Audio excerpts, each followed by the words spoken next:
এসে গেছেন মহারাজ। এবার তাহলে শুরু করি। আমি ছবির পেছনে গিয়ে লুকোচ্ছি, আপনি ঘোড়াটাকে ছবিটার কাছে নিয়ে আসুন।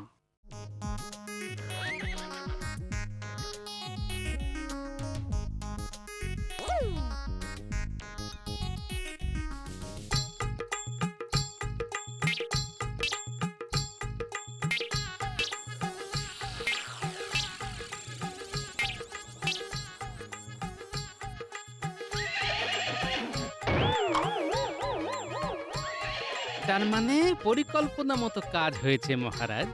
শত্রু ভেবে সাদা ঘোড়া নবাব আর উজিরের ছবিতে কষিয়ে লাথি মেরেছে। তাই তো দেখছি। এইভাবে 2-4 দিন একই কায়দায় নবাব আর উজিরের বিরুদ্ধে ঘোড়াটাকে রাগিয়ে দিতে হবে। তারপর যেদিন আসল নবাব আর উজিরকে দেখবে সেদিন যে কি হবে ভাবলেই আমার হাসি পাচ্ছে। তা না হয় পেল, কিন্তু নবাব কি সত্যি সত্যি আমার ঘোড়া ফিরিয়ে দেবে? দেবে মানে বাপ বাপ বলে ফিরিয়ে দেবে। আমি ঘোড়ায় চেপে নবাবকে দিতে যাব আর ঘোড়ায় চেপে ফিরেও আসব। আর যদি না আসতে পারি তাহলে আমার এই মুখ আর আপনাকে কোনো দিন দেখাবো না মহারাজ। হ্যাঁ গো, কালই তো 15 দিন পূর্ণ হবে। হ্যাঁ, তার মানে কালই তো নবাবকে তোমার সাথের ঘোড়া দিয়ে দিতে হবে। তা দিতে হবে। তবে গোপাল যা ব্যবস্থা করেছে তাতে ঘোড়াটাকে ফিরিয়ে দিতে নবাব বাহাদুর আর পথ পাবে না। মায়ের কৃপায় তাই যেন হয়, তাই যেন হয় মা। ভেতরে আসবো মহারাজ? মন্ত্রীজি, এসো এসো। তা শ্বশুর বাড়ি থেকে চলে এলে? হ্যাঁ মহারাজ, কৃষ্ণনগরের জন্য বড্ড মন টানছিল, তাই আর থাকতে পারলাম না। ভালোই করেছো। এদিকে আমাদের কাজকর্ম সব হয়ে গেছে। মহারাজ, এর মধ্যে নতুন সাদা ঘোড়াটায় আপনি চেপেছেন? চেপেছি তো, কদিন পর পর চেপেছি। তাহলে মনে হচ্ছে আমার কপাল পুড়েছে। নবাবের কাছ থেকে কোনো ইনামই আমি পাবো না। আমি তাহলে আসছি মহারাজ, কাল রাজসভায় দেখা হবে। সাদা ঘোড়ার ব্যাপারে মন্ত্রীর কি কৌতূহল দেখেছেন? সে তো গোড়া থেকেই দেখতে পাচ্ছি। আমার মনে হচ্ছে মন্ত্রী হচ্ছে সেই ঘর শত্রু বিভীষণ। আমারও তাই মনে হচ্ছে।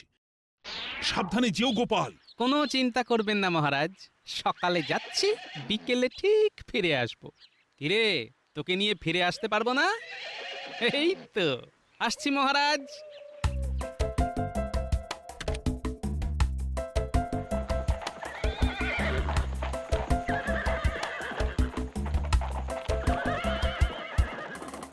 মহারাজের প্রিয় সাদা ঘোড়া নিয়ে কোথায় চললে গোপাল? নবাবের কাছে। কেন? নবাব বাহাদুরকে ঘোড়াটা দিয়ে আসতে। কেন কেন নবাবকে ঘোড়া দেবে কেন? সে অনেক কথা, ফিরে এসে বলবো। আমি এখন চললাম। বাবা বাবা বাবা, আমার কপাল তাহলে পড়েনি। যাব, আজই মুর্শিদাবাদ গিয়ে নবাবের কাছ থেকে ইনাম নিয়ে আসবো। হ্যাঁ, গোপাল যাচ্ছে ঘোড়া নিয়ে, আমি পাবো ইনাম। হ্যাঁ, আহা আহা, আমার কি কপাল! উজির, আজই তো 15 দিন পূর্ণ হচ্ছে, হ্যাঁ জাহাপানা, হিসেব তো তাই বলছে। কিন্তু কৃষ্ণচন্দ্র তো এখনো ঘোড়া পাঠালো না। সেলাম আলাইকুম জাহাপানা। আরে গোপাল চন্দ্র যে, হ্যাঁ তা একলা এসেছো নাকি ঘোড়াটাকেও সঙ্গে করে এনেছো? এনেছি উজির সাহেব। এনেছো? হ্যাঁ জাহাপানা, আমাদের মহারাজ কখনো কথার খেলাপ করেন না। তা কোথায় রেখেছো ঘোড়াটাকে? আগে আপনার প্রাসাদের সামনের মাঠে। চলো উজির, ঘোড়াকে দেখে আসি। চলুন হুজুর, আমিও সাথে যাই।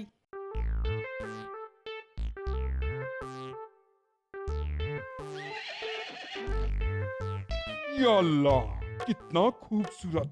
সত্যি মন্ত্রী খবর না দিলে এমন সুন্দর ঘোড়ার খবর আমি জানতেই পারতাম না। তাহলে মন্ত্রী মশাই আপনাকে ঘোড়ার খবর দিয়েছিলেন? এছাড়া তোমাদের কৃষ্ণনগরে কেই বা আমাকে ভালোবাসে। হ্যাঁ হ্যাঁ, সে তো ঠিক, সে তো ঠিক। তা ঘোড়ার পিঠে কি চড়া যাবে? কেন যাবে না? প্রথমে ওর কাছে যান, গলায় হাত বুলিয়ে ভাব করুন, তারপর টক করে পিঠে উঠে পড়ুন। চলো উজির, ঘোড়াটার কাছে যাই। যাও যাও, কাছে যাও না, তারপর বুঝবে ঠেলা।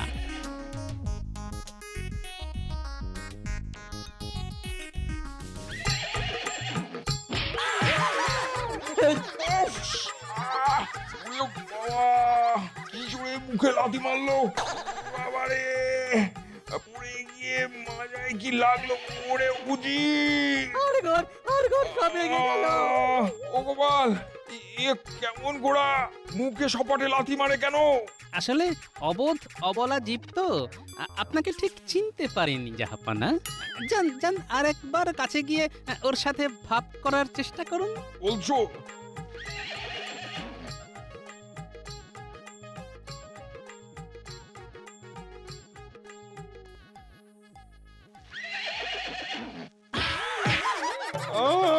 বাবা, কিছু খুনি ঘোড়া।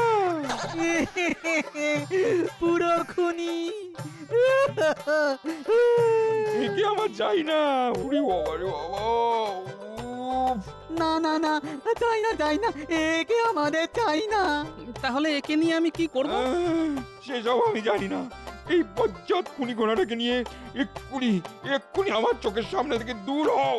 ওরে বাবা, আর তাহলে সব একেবারে চলি জাহাপনা। চূর্ণ করে দিয়েছে রে বাবা।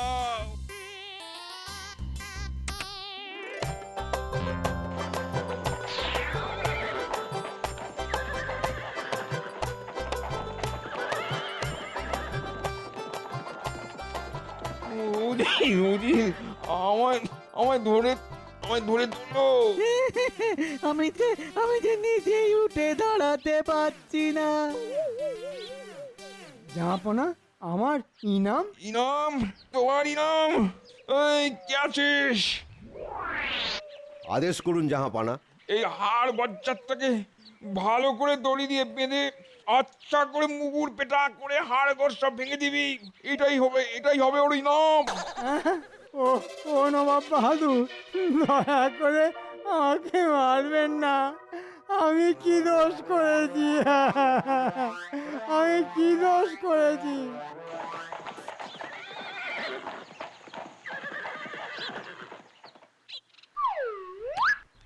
এই নিন মহারাজ, আপনার সাধের সাদা ঘোড়া। নবাব দিয়ে দিলেন? শুধু দিয়ে দিলেন নয়, দিয়ে দিয়ে হাঁপ ছেড়ে বাঁচলেন। জোড়া পায়ে দুজনকে এমন লাথি মেরেছে যে কি বলবো মহারাজ। সত্যি গোপাল, এই জন্যই বলে তুমি একটা বুদ্ধির কারখানা। এ কি মন্ত্রী, তোমার এ অবস্থা কে করলো? নবাব বেটা আমাকে ইনাম দিয়েছে মহারাজ, দিয়েছে। সাদা ঘোড়ার খবর পাচার করার জন্য, তাই তো? হ্যাঁ, দিয়েছে।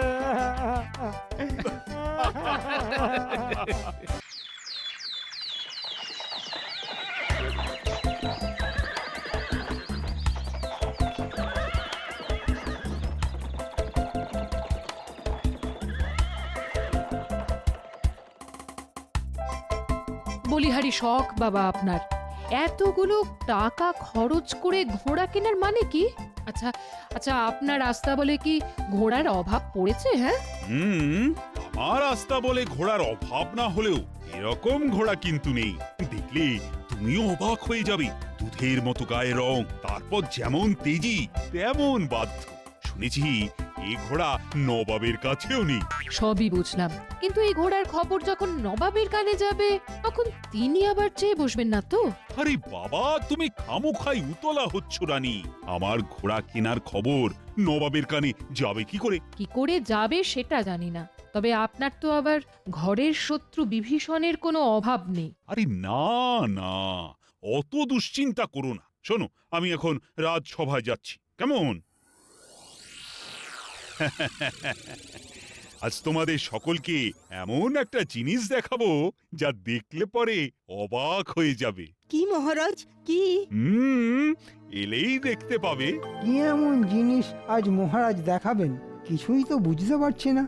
গোপাল, তুমি কি কিছু জানো? আপনিও যেখানে আমিও সেখানে। প্রণাম মহারাজ। এসে গেছো? বাহ বাহ বাহ বাহ বাহ। তা পথে কোনো অসুবিধে হয়নি তো? না মহারাজ, কোনো অসুবিধে হয়নি। দয়া করে বাইরে এসে একটু ঘোড়াটাকে দেখে যান। চলো সবাই, সকলে একসাথেই দেখব। ও তাহলে ঘোড়া এ আবার দেখার কি আছে? সেটা দেখলেই বুঝতে পারবে। ঘোড়া ঘোড়া ঘোড়া ল্যাং মেরে আবার করে দেবে না তো খোঁড়া? এই হ্যাঁ করে না হেসে যেটা দেখাচ্ছি সেটা দেখবে চলো।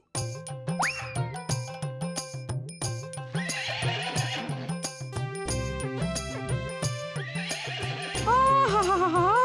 কি শীত শুভ্র গাত্রবরণ! অশ্ব হলেও দেখতে যেন রাজহংসের মতন। সত্যি কথা বলতে মহারাজ, আমি অবাক হয়ে গেছি। এই ঘোড়াটাকে না দেখলে জানতেই পারতাম না যে ঘোড়াও এত সুন্দর হয়। মহারাজ, আমি তো অনেকবারই মুর্শিদাবাদে গেছি, মনে হয় স্বয়ং নবাবের রাস্তা বলেও এমন ঘোড়া নেই। একেবারে ঠিক কথা বলেছো গোপাল। এই একটা ব্যাপারে মনে হয় আমি নবাবকে টেক্কা দিতে পারলাম। খুব গর্ব করা হচ্ছে, তাই তো? দেখবো এই ঘোড়া আপনি কি করে নিজের কাছে রাখতে পারেন। বুঝলে, অনেক টাকা খরচ করে এই ঘোড়াটা আমি কিনেছি। কি তোমরা সকলে খুশি তো? সকলেই খুব খুশি মহারাজ। তবে এমন একটা খুশির দিনে আরো খুশি হতাম যদি আমাদের দক্ষিণ হস্তের কিছু ব্যবস্থা করতেন।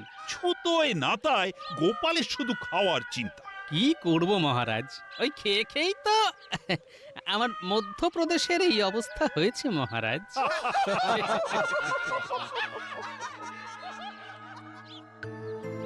মহারাজের এই সাদা ঘোড়া কেনার খবরটা কি নবাবের কানে পৌঁছে দেব? হুম হুম হুম হুম হুম হুম হুম, সেই ভালো। খুশি হয়ে নবাব তাহলে আমাকে কিছু পুরস্কার দিতে পারেন। যাই তাহলে, কাল সকালেই বেরিয়ে পড়ি। উজির, আমার অধীনস্থ সব রাজাদের খবর কি? ভালো ভালো ভালো মহারাজ, সকলে বেশ ভালোই আছে। উজবুক? একদম হক কথা বলেছেন। কিন্তু কে উজবুক জাহাপানা? কে আবার? তুমি? কেন কেন আমি আবার উজবুক হলাম কেন? উজবুক নও, তুমি উজবুক না হলে আমার অধীনস্থ সব রাজারা ভালো থাকে কি করে? হ্যাঁ, এটাও আপনি ঠিক কথা বলেছেন হুজুর। তাই আর আলসেমি না করে ওদের সদাই ব্যতিব্যস্ত রাখার ব্যবস্থা করো। তাই করবো জাহাপানা। ভেতরে আসতে পারি জাহাপনা? আরে কৃষ্ণচন্দ্রের মন্ত্রী যে, এসো এসো এসো এসো, ভেতরে এসো। বলো বলো বলো, কি খবর? খুব গোপনে আপনাকে একটা গোপন খবর দিতে এলাম হুজুর। গোপন খবর? হ্যাঁ হুজুর, আপনাকে না জানিয়ে আমাদের মহারাজ একটা দুধ সাদা রঙের ঘোড়া কিনেছেন। বলবো কি হুজুর, সে ঘোড়া যে দেখবে সে একেবারে ট্যারা হয়ে যাবে। বলো কি, এমন সুন্দর ঘোড়া?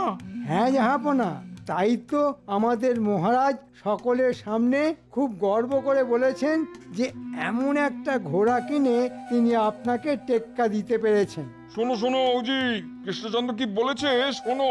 সত্যি কি আস্পর্ধা হুজুর, সামান্য একটা রাজ্যের রাজা হয়ে সে তামাম বাংলার নবাবকে টেক্কা দিতে চায়। হ্যাঁ উজির, ওই ঘোড়াটা আমি চাই।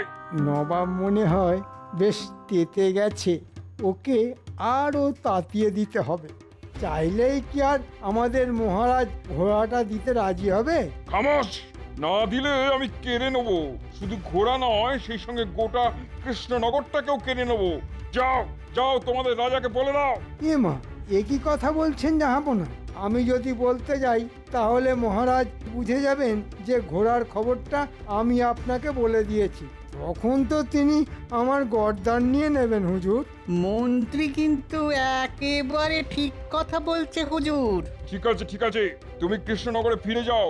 উজিত, এক্ষুনি ঘোড়া চেয়ে কৃষ্ণচন্দ্রকে একটা চিঠি লেখো। ঠিক আছে জাহাপানা। তবে আমি যেখানে এসেছিলাম সেটা যেন মহারাজ একেবারেই জানতে না পারেন। তুমি নিশ্চিন্ত থেকো, ব্যাপারটা পুরোপুরি গোপন থাকবে। আর একটা কথা, মানে মানে বলতে চাইছি কি, এমন একটা খবর এনে দেওয়ার জন্যে আমি কি কোনো ইনাম পাবো না? পাবে পাবে, হাতের মুঠোর মধ্যে ঘোড়া এলেই তুমি ইনাম পাবে। এই না হলে নবাব, তাহলে তাহলে আমি আসি হুজুর। হ্যাঁ এসো।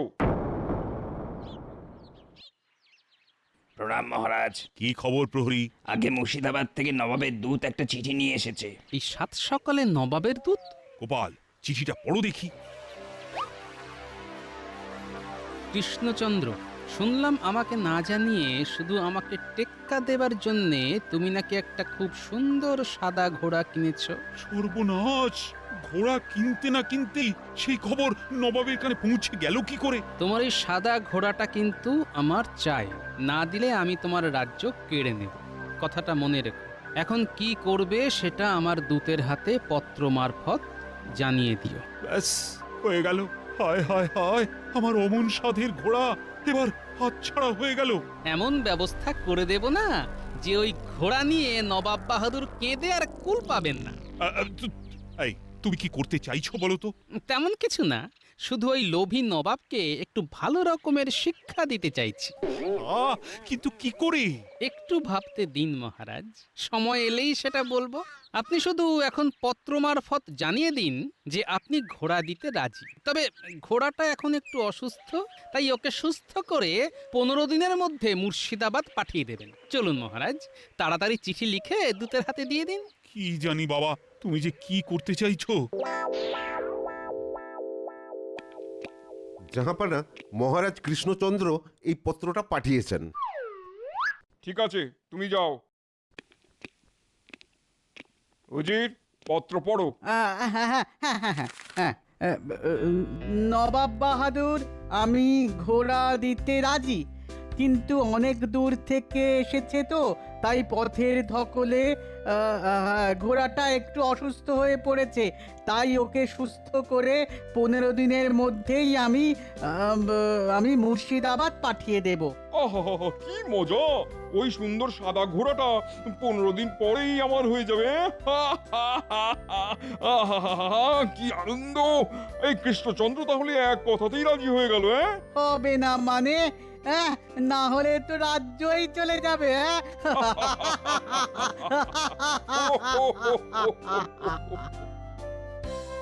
তোমার কথা মতো তো ঘোড়া দিতে রাজি আছি বলে নবাবকে চিঠি দিয়ে জানিয়ে দিলাম, কিন্তু নবাবকে শিক্ষা দেবার বিষয়ে কিছু কি ভেবেছো? হ্যাঁ মহারাজ, ভেবেছি।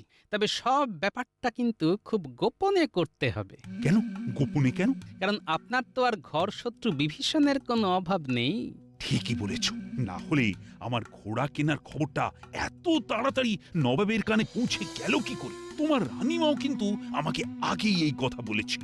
এবার তাহলে আমার পরিকল্পনার কথাটা শুনুন।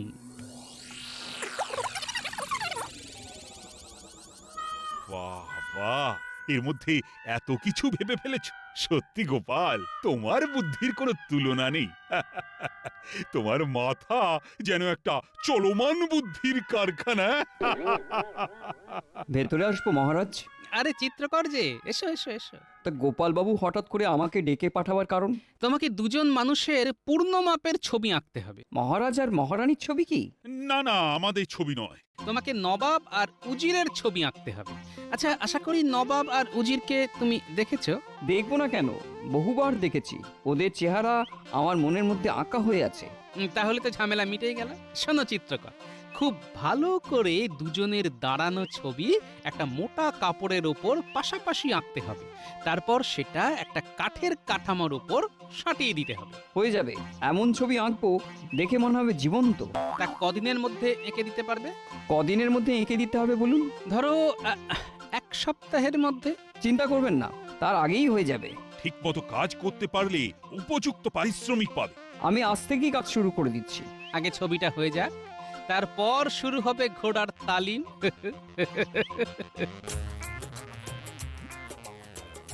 ওদিকে যে কি হলো কিচ্ছু তো বুঝতে পারছি না। নবাব চিঠি দিলেন কিনা, সেই চিঠির উত্তরে মহারাজ কি জবাব দিলেন, কিছুই তো জানতে পারছি না। এদিকে মহারাজ তো দেখছি দিব্যি আছেন, খাচ্ছেন দাচ্ছেন, হাসি মুখে রাজসভায় আসছেন, কিন্তু ঘোড়ার ব্যাপারে তো কিচ্ছু বলছেন না। কি বলছেন কি আপনি? গোপাল কিনা মাথা খাটিয়ে এমন একটা দুষ্টু বুদ্ধি বের করেছে। দুষ্টু বলে দুষ্টু, যাকে বলে একেবারে রাম দুষ্টু। সাধে কি আর ওকে বলি চলমান বুদ্ধির কারখানা? তবে গোপালের এই বুদ্ধি যদি কাজে লাগে তাহলে নবাব আর উজিরের যে কি দশা হবে সেটা মনের মধ্যে কল্পনা করেই আমার হাসি পাচ্ছে। এই, হাসি থামাও রানী, কেউ যেন আসছে। ভেতরে আসবো মহারাজ? হ্যাঁ হ্যাঁ, এসো এসো এসো, বলো কি ব্যাপার? না মানে ব্যাপার কিছুই নয়, রাজবাড়ির সামনে দিয়ে যাচ্ছিলাম, ভাবলাম একবার আপনার সঙ্গে দেখা করে যাই। ভালোই করেছো রানী, মন্ত্রীর জন্য ঠান্ডা শরবতের ব্যবস্থা করো। মহারাজ, আপনার মুখটা কেমন যেন শুকনো শুকনো দেখাচ্ছে, কিছু কি হয়েছে? কই তেমন কিছু তো হয়নি। তেমন কিছু হয়ে থাকলে আমাকে জানাতে পারেন। অযথা উতলা হয়েও না মন্ত্রী, কিচ্ছু হয়নি। এবার সরাসরি ঘোড়ায় আসতে হবে। হ্যাঁ, আচ্ছা, আপনার নতুন কেনা ঘোড়াটা কেমন আছে? ভালোই আছে। ওটার ওপর আপনাকে তো চড়তে দেখছি না। চড়বো চড়বো, সময় এলেই চড়বো। সময় এলেই ঘোড়ায় চড়বেন? তাহলে কি মহারাজের কাছে এখনো নবাবের চিঠি এসে পৌঁছয়নি? নাও মন্ত্রী, ঠান্ডা শরবত খাও। ঘোড়ার খবরের বদলে ঠান্ডা শরবত? হ্যাঁ হ্যাঁ হ্যাঁ হ্যাঁ হ্যাঁ, খাচ্ছি খাচ্ছি। আচ্ছা মন্ত্রী, অনেকদিন ধরেই তো তুমি শ্বশুর বাড়ি যাবার জন্য ছুটি চাইছিলে। হ্যাঁ, তা তো চাইছিলাম, কিন্তু যা কাজের চাপ। এখন তো তেমন কাজের চাপও দেখছি না। যাও না, এই ফাঁকে কয়েকদিনের জন্য শ্বশুর বাড়ি থেকে ঘুরে এসো। যাব? যাবে বই কি, আজই যাবে।